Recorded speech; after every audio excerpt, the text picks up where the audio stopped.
કોડીનાના ઘાટવડમાં 1300 જેટલા મતદારોને નોટિસ આવતા ગ્રામજનો થયા હતા પરેશાન। કોડીના તાલુકાના ઘાટવડ ગામમાં હાલ ચાલી રહેલી એસઆઈઆરની પ્રક્રિયા સ્થાનિક નાગરિકોમાં ભારે સંતોષ અને આક્રોશનું કારણ બની છે। નામમાં વિસંગતાના આધાર પર ગામમાં અંદાજે 1300 જેટલી નોટિસો ઇસ્યુ કરવામાં આવી છે, પરંતુ આ નોટિસ સાથે સંકળાયેલી સુનાવણી માટે એક જ દિવસની તારીખ ફાળવવામાં આવતા લોકોમાં ભારે નારાજગી જોવા મળી રહી છે। સ્થાનિક મતદારોનું કહેવું છે કે હાલ લગ્નની સિઝન ચાલી રહી છે, તેમજ મોટા ભાગના લોકો ખેત મજૂરી તેમજ ખેતી સાથે સંકળાયેલા હોવાથી એક જ દિવસમાં તમામ જરૂરી ડોક્યુમેન્ટ સાથે હાજર રહેવું વ્યવહારુ નથી। લોકો સ્પષ્ટપણે કહી રહ્યા છે કે તેમને ડોક્યુમેન્ટ રજૂ કરવામાં કોઈ વાંધો નથી, પરંતુ પૂરતો સમય આપવામાં ન આવવો એ મોટો પ્રશ્ન છે। ગ્રામજનોમાં એ ભય પણ સ્પષ્ટ રીતે વ્યક્ત થઈ રહ્યો છે કે જો સમયના અભાવના કારણે ડોક્યુમેન્ટ પુરવાર કરવામાં નિષ્ફળ જશે તો અનેક મતદારો તેમના મૂળભૂત લોકશાહી અધિકાર એટલે કે મતાધિકારથી વંચિત રહી જશે। ડોક્યુમેન્ટના ઈરાદાઓ પણ છે, પણ સમય નથી, એવો રોષભર્યો અવાજ ગામમાં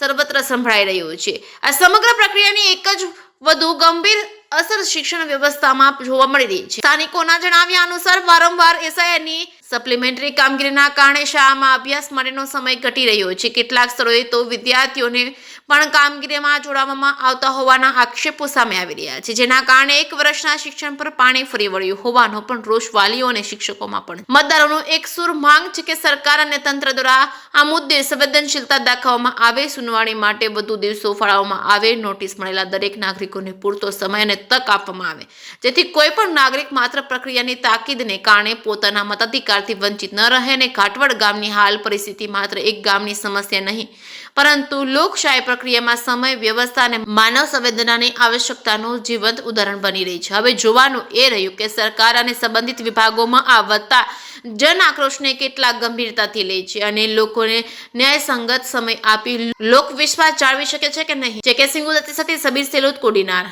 અલ્તાફ સાઈલી, સદસ્ય ગ્રામ પંચાયત ઘાટવડ। શું આપની સમસ્યા છે? સમસ્યા એ માટે છે કે હાલ જે એસઆઈઆર ની કામગીરી ચાલુ હોય તેમાં જે નામ વિસંગતાને અભાવે જે કઈ નોટિસો ઇસ્યુ થયેલ હોય, ઘાટવડ ગામમાં અંદાજિત 1300 આસપાસ નોટિસ ઇસ્યુ થયેલ છે અને આજે એની હિયરિંગની ડેટ છે અને કાલે ઇસ્યુ થયું છે। નોટિસ વિતરણ ચાલુ છે, હાલમાં પણ ચાલુ છે, પણ સરકારને સત્તા છે કે કોઈ પણ નામમાં એસઆઈઆરના સંદર્ભમાં વેરિફિકેશન કરી શકે, પણ મતદારોને ટાઈમ આપવો જોઈએ। હાલ લગ્નની સિઝન હોય અને ખેત મજૂર હોય એટલે લોકો અહીંયા સુધી પહોંચી શકતા નથી, કેમ કે આજે હિયરિંગ છે।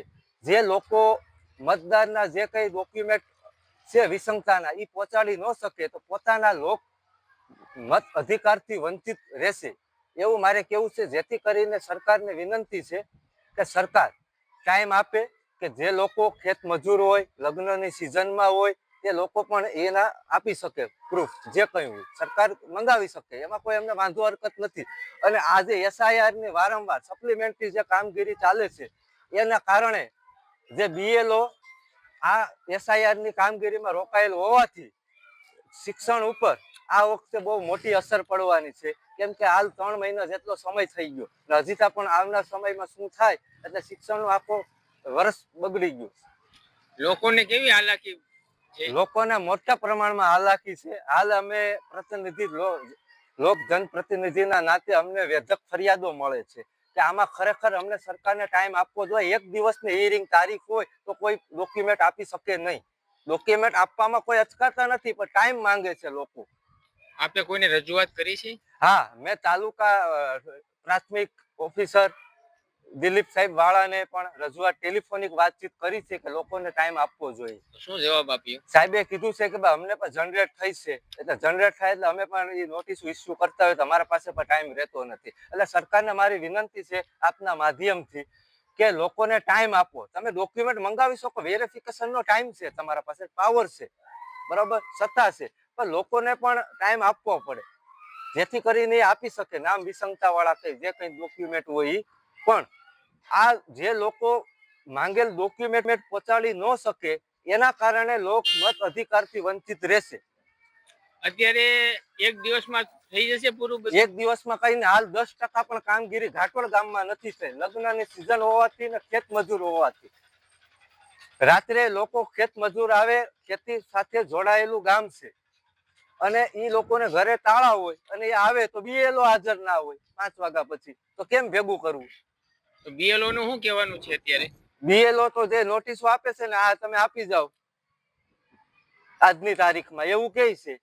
આપની માંગ શું છે? અમારી માંગ સરકારશ્રીની એક જ છે કે તમે મંગાવી શકો ડોક્યુમેન્ટ, અમને કોઈ વાંધો હરકત નથી, પણ મત અધિકારને, લોકોને, મતદારોને ટાઈમ આપો તમે, જેથી કરીને તમને અમે પહોંચાડી શકીએ જે કઈ વિસંગતા વાળા ડોક્યુમેન્ટ. આપનું નામ અને આપનો પરિચય આપો. મારું નામ મહાવીરસિંહ કૃષ્ણકુમાર સિદ્ધિ ઝાલા છે અને મારે અત્યારે ઘરની ઘરે પ્રસંગ હતો અને બધા લોકોને મારે મોકલી દેવા પડ્યા અને મારે રોકાવવું પડ્યું. એનું કારણ છે કે સરકારે 1 દિવસ માટેની જે આ નોટિસ આપી હતી, તો 1 દિવસમાં મારે આજનો જે સમજી લ્યો કે ઘરને મારે બધા ઘરનાને મોકલવા પડ્યા અને મારે રોકાવવું પડ્યું. એનું કારણ છે કે આના માટે રહે કોણ? ઘરની જવાબદારીમાં હું એક માણસ, તો મારે એકને જ રહેવું પડે. તો હવે આ રીતના હોય તો સરકારને થોડુંક સમજવું જોઈએ કે ટાઈમ દેવો જોઈએ થોડો.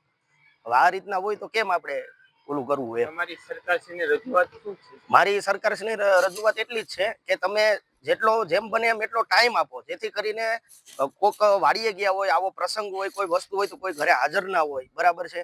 હવે તમે સાંજના સમયે ઈ લોકો ઘરે આવે, સવારમાંથી નીકળી જાય, સાંજના સમયે આવે તો ઈ લોકોને પાછું સવારમાં વહેલું જવાનું હોય, તો ઈ લોકો વહેલી તકે સુઈ જાય ને સાંજે કઈ રીતના આપણે કઈ તો આવી શકે એમ. એટલે થોડોક ટાઈમ હોય, થોડીક રજા હોય તો એ લોકો એ પ્રમાણે આવી શકે એમ. ઓકે.